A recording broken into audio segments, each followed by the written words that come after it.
Hello, আসসালামু আলাইকুম সবাইকে।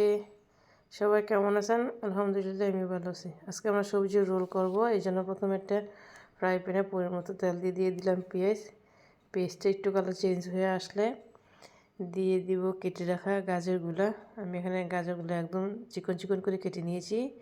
তারপরে দিয়ে দিলাম লবণ। গাজরটা একটু সিদ্ধ হয়ে আসলে তারপরে দিয়ে দিব ফুলকপিগুলো।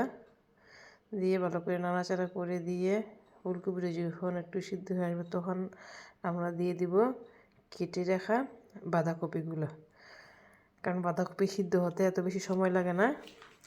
আর ভেজিটেবল রোল এর সবজিগুলো খুব বেশি গলে গেলে খেতে ভালো লাগে না। এটা একটু সিদ্ধ হবে কিন্তু খুব বেশি নরম হয়ে যাবে না, এরকমভাবে করতে হবে। তারপরে আমি এখানে কাঁচামরিচ দিয়ে দিলাম ধনিয়া পাতা দিয়ে ভালো করে মিশিয়ে উঠিয়ে নিব। ধন্যবাদ সবাইকে।